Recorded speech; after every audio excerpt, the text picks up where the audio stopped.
The purpose of WealthTalk is to educate, inform, and hopefully entertain you on the subject of building your wealth. WealthBuilders recommends you should always take independent financial, tax, or legal advice before making any decisions around your finances. Today's episode is brought to you by WealthBuilders Membership, a proven step-by-step process that helps you achieve financial security within 2 to 3 years. To find out more, head to wealthbuilders.co.uk/membership.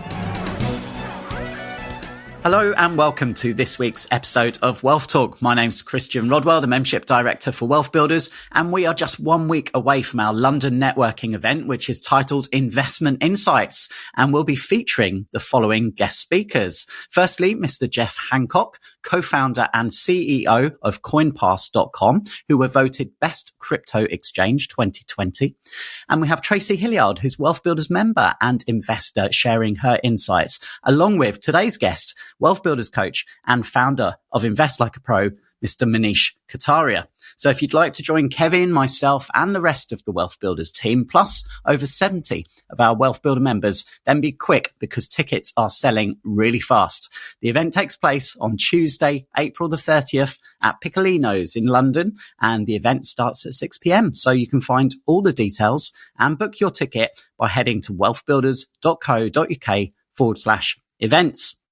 So today we will be hearing an excerpt from a conversation between Wealth Builders founder Kevin and Manish Kataria, which was recorded recently to provide insights into the world of investing for our members. And the topic of today's discussion is whether you can manage your money better than somebody else who may be taking considerable fees without adding considerable value. Okay, let's hear what they have to say. Hello everyone, this is Kevin Whelan here of Wealth Builders, and I'm joined today by the amazingly knowledgeable Manish Kataria. And we're going to be sharing today a bit of a Q&A session, really, on some of the investment challenges and principles that we often get asked when it comes to the subject of the investment and the pension pillar. So we're not going to be diving into property necessarily. We're not diving into other areas of investing. We're going to be focusing on the investments themselves and really just have a chat about where they fit in. And Manish, most people, when they come to Wealth Builders or they come to Invest Like a Pro, they tend to have got their money on automatic pilot. They've either got it set up because their dad told them, or they've got it set up because their workplace told them in a pension scheme, or they've saved some money in stocks and shares or in ISAs and whatever. But it tends to be almost on automatic pilot.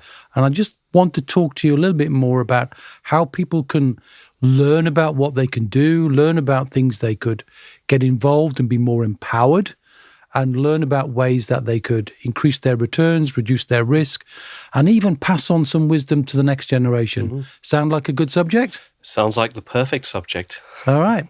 Well, let's dive into that. So the first thing we're going to talk about is most people get access to the marketplace, let's call it the stock market for the sake of an argument, via some form of guided process. And that's normally through IFAs or through professionals like that. Now, we're definitely not browbeating IFAs. We know IFAs, well-meaning, highly qualified people, do a great job. But the job they don't do as well, I think, is when it comes to the investing. So what's your thoughts on that? Well, you're right, Kevin. You know, that most people, let's start from their childhood. Most people go through the schooling system being taught how to get into the corporate world, how to train themselves to get into a good job. And then once they're in a good job, they're taught how to go about spending that money. They're bombarded with marketing messages about, how do you go about spending all the money you've just earned? But no one really teaches you about investing, right? I mean, no one has ever taught me a formal way of investing. So that's really a big gap. And you're right, once you enter the workplace, most people have their pension schemes all mapped out for them. It's on autopilot, as you said, right? There isn't much of a choice to be made. And people don't realize actually how expensive those schemes are, and quite possibly how inappropriate those schemes might be. They may not be suited to your own personal risk profile. They may be achieving subpar returns. And people don't realize because it's their workplace pension scheme, right? So why would you question it? You think it's almost like a charitable, benevolent setup, but it's not, because actually when you dig into the numbers, you're being overcharged. The returns aren't as good as they can be. And actually you're not learning anything, right? Okay. So you're kind of leaving it to its own devices, but you're not actually in control at any point.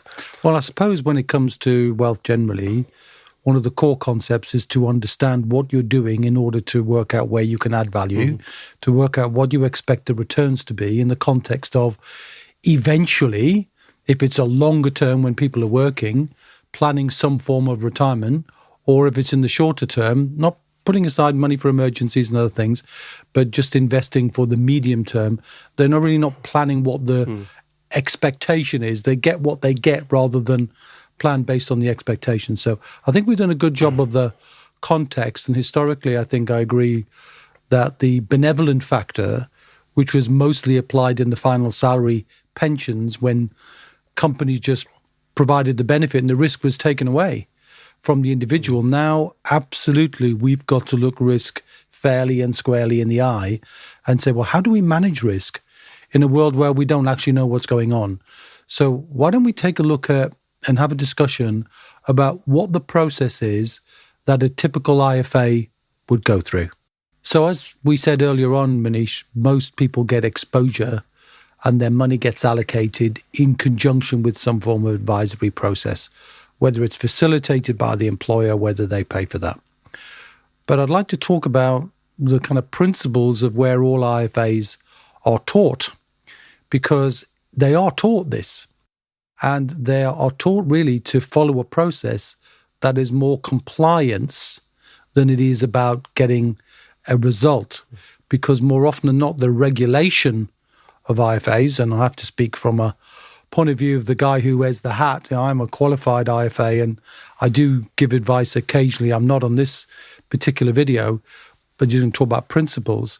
And the principles that most IFAs follow works through what we would call modern portfolio theory, which is, well, it's not really that modern. Harry Markowitz in the 1950s, right? So it's not modern, but nonetheless, that seems to be where most IFAs come at this. So they start off with asking a series of questions about your attitude to risk. And you fill out a form and you get an output. And that output will either be numerical or will be some sort of attitude. So on a scale of 1 to 10, with 1 being low and 10 being high, Manish, you've come out as a 7. Or Kevin, you've come out as an 8. Or you're cautious, moderate, moderately cautious, adventurous, moderately adventurous, a whole range of different descriptions. But it's all done almost to homogenize the process. And what's your view about that as a way to start with building wealth? Well, look, I think you're right. You know, it's historically has been done like that. And, you know, it's almost a simplistic way of looking at things. It's almost pigeonholing people into categories, which just makes life easy for the IFA. And look, historically, it probably had the right foundations, because historically, you know, there were only really 2 main asset classes which people could have considered: equities and bonds. But actually, now there are a whole range of different asset classes for retail investors, you know, people could be looking at. So we're talking properties, secured loans, options, other forms of equities, which are never really considered. So I personally think it's a slightly lazy way of investing. There is what's called the so-called rule of 100, which some IFAs apply, which is, you know, you take your age and 100 minus your age is the amount you should be investing in bonds, for example. So really, that's a very convenient and almost lazy way of putting it. But actually, the more important aspect is what you mentioned. The primary driver for advisors a lot of the time is compliance, not necessarily maximizing your long-term net wealth, not necessarily minimizing your costs. It's about, coming at it from a position of compliance, which isn't the best way to start this process, in my view. And if you think about the vast majority of people who are building a long-term wealth are in the stock market through this methodology, what's interesting to me is that the vast majority then of the wealth is passed to the institutions because they get paid before the investor. They get paid whether the investor makes money or not. And the simplicity of the process, often opaque in its nature, meaning that the individual can't look through it and see, what's actually happening here. When if you think it's the simplicity of a model, and we'll talk about how models are created, what do they do with that? You mentioned the rule of 100 and different ways of doing that. But in the end, it's all constructed in a very simplistic way, like a little building block of this much in equities, this much in bonds, this much in cash, and there may be some property thrown in through some form of property holding. But generally speaking, that's it. So the conversation about holding real property, holding alternative assets, building a business, all of the things we share in Wealth Builders are never, ever taught in there because they're not regulated. So the real challenge I've got with the IFA process is the simplicity. I like the way you use it, it's lazy. And that laziness really means that they get paid and usually get paid substantially more than is warranted for the amount of work that's being done. Because I suppose the individual thinks the advisor is moving money, is responding to the market, but are they? No, well, look, they follow a model set at the start of the year. And really, there isn't much to do in between those resets and those rebalancings. And even the rebalancings are fairly sort of straightforward. So there isn't a huge amount of work to be done. It's a very scalable business model for the IFAs because, it's a question of it's done on a percentage of assets basis. So whatever you've invested, the IFA takes a percentage.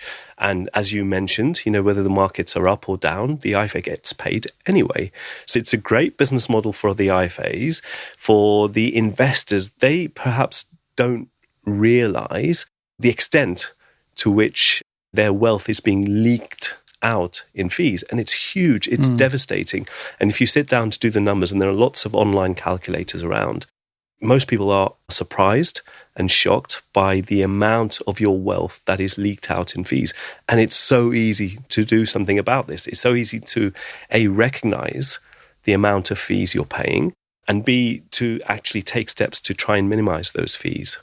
Well, we'll get on to fees because there are some real positive things that an individual can do. And the starting point, of course, of all of that is the awareness of what they are. Most people tragically do not know that, or even if they did. So typically we know in the whole financial institutions, it's typically around 2%. Doesn't sound a lot, does it? Manish, it's only a couple of percent, just a couple of percent. But if the return's 8%, that's 25% of your money leaking away. If it's 6% because you've reduced your risk over time as you get older, it might be 30%. And all of a sudden you found a joint venture relationship with somebody who's putting none of their own money in, taking none of the risk and taking a third to 25% of your money with very few questions asked. And I'm not sure that's the ideal way. And don't forget those fees compound on themselves as well over the years, which is what creates that huge deficit at the end of your period. So we talked about the IFA process, and we mentioned very clearly that there's room for good guidance and advice, but it's probably least value-driven on the allocations and the modelling. Let's talk about what the expectations then would be. So an IFA does the risk questionnaire, says based on this risk questionnaire, I'm going to allocate the money as a recommendation, which therefore is compliance approved and can't be criticised for it and you can't be sued for it, will be this amount of money in equities, this amount of money in bonds, this in cash, this in property, for example. Might be simpler than that, but that's the model. And driven by the risk score of 1 to 10, let's say, there's an expectation that they have already built into the model, which would be an average return, but also the degree to which there's volatility in terms of what that could be. Now, my experience is, having done this work behind the scenes, and there's a simple principle I share, which I call, and it's not a rule, but I call it the rule of 5 and 3. So what does that mean? It means if you ask someone what their risk score is on a scale of 1 to 10, let's say they say they're 7, right? We mentioned that with you. Manish, you're a 7. Right, okay. Well, what does that mean? Well, what's 7 times 5? 35. Okay, lock that number in my head. What's 3 times 7? 21, well, that's the bottom expectation. That's a minus, because we know sometimes stock markets go down.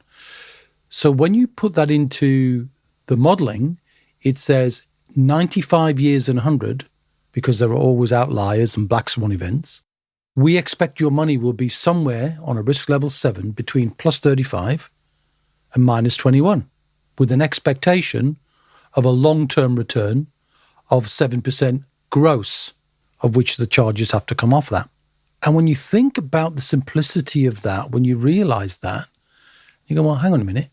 They're designing something, they're taking the lion's share, and all they're telling me is my money's going to hover between plus 35 and minus 21, and different numbers will apply at different risk scores, but that's the principle. I'm not sure that people would be happy with that as a known expectation if they could do it even themselves, but not pay 2% in fees. So what are your views about that expectation, whether people actually know about that? Well, I mean, the key thing really is, the fees are a high percentage. And if the value that they're adding in the process you've just described is to tell you this is likely to happen, then for me, the amount being charged for that bit of value to be added isn't a fair exchange of value. I agree. And you touched upon it. In my experience, when I've seen investors, when I've worked with investors who have, perhaps come from their work pension schemes or IFA managed portfolios, we offer a sort of free evaluation of what their historical returns have been. Right. And 9 times out of 10, what I find is that actually they've come along and they could save fees very, very easily, which is pretty straightforward. But actually 9 times out of 10, they could be achieving better returns, or more specifically, they would have achieved better returns if they had invested in very, very straightforward, passive, set and forget ETFs and funds, which actually don't need advisors to be doing your work for you, because these are very, very available. They're really easy to implement. And actually the innovation in the last 20 odd years with ETFs and index funds have just revolutionized the financial and the investment industry, which makes it so much easier and cheaper for people to come along and take control of their own investment process. It's interesting, isn't it, that the technology always improves and brings value, but generally not in financial services, I think. Mm-hmm. It's almost like, well, we can see there's a value, but we don't want to share that value and maintain the status quo. Mm. And I think this opaque structure and the fact that you talked about there, let's just debunk the language. Historically, more people than not, I don't know the numbers specifically, you might know, are in active funds. And there's no evidence at all that active funds outperform passive funds. I don't think there's any evidence. In fact, quite the opposite. Yeah, exactly. And I think I saw one article which said only 1 in 100 beats it, and you never know which one it's going to be. So why would you even take the risk when, if you analyze or even just temporarily just put your mind in what is the stock market, it's getting a share of the profit in companies, and you can see transparently what the companies are. So as long as you're comfortable with even deciding that you think you like the modeling of the 100 rule or the asset allocation based on a risk score, you could get somebody to do that for a few £100 and then manage the money yourself afterwards. And when people hear the word manage money, they go, ooh, I don't think I could do that. But they don't need to actively manage because the money is being managed anyway by virtue of using passive funds where the market does the work, which is what the companies are doing. You're not knocking on the door of a company saying, would you mind changing your strategy? You're just letting it do the work and companies make profit. And ETFs or exchange traded funds, some people might not know the language, is revolutionized the cost base of being able to access different ways of investing. And I know not this in this session, but you do a great job of explaining how ETFs work and why there's an incredible value and benefit. And we appreciate you doing that. But the key message, I think, to get in this section here is you don't need to delegate, because delegation quickly turns into abdication, and abdication is like you've just forgotten about it. And then you've got no knowledge, no wisdom, and you feel helpless. And the whole skill of wealth building is to feel informed, confident, and willing to get involved. And you don't need an incredible amount of knowledge to make these decisions. Is that right? Absolutely. Couldn't agree more. I mean, the investment industry is incredibly good at giving us the impression that it's complex. It's not easy for you to do yourself, right? And the whole marketing, angling, for you to part with your money and get somebody else, get the experts to do your investing for you, it's brilliant. And the marketing's always worked. And it's no wonder if you ask the average person, they'll say to you, well, investing is too complex. I'd rather somebody else do it for me. That may have been the case a couple of decades ago, but like you said, ETFs really have revolutionized the industry, and we've got players like Vanguard and iShares who make it so much easier. I think the key thing is people just need the right setup, which I know we'll go on to, but really being diversified properly, controlling your costs, and being in the right areas, controlling your leakages, fees, inflation, and taxes. If you've got the right setup, anyone can do this, and you don't need to pay those high fees. So Totally agree. So I wonder if you agreed with the opinions of Kevin and Manish there. Well, if you'd like to come and meet us and talk further about investments and in fact any of the 7 pillars of wealth, then we would absolutely love to see you at our forthcoming event on Tuesday, the 30th of April, which takes place in London at Piccolino's, and tickets are available at our website, which is wealthbuilders.co.uk/events. Okay, that's it for this week's episode. Hope you enjoyed it, and we'll be back same time, same place next week. See ya. We hope you enjoyed today's episode. Don't forget that we are constantly updating our resources inside the Wealth Builders membership site to help you create, build, and protect your wealth. Head over to wealthbuilders.co.uk/membership right now for free access. That's wealthbuilders.co.uk/membership.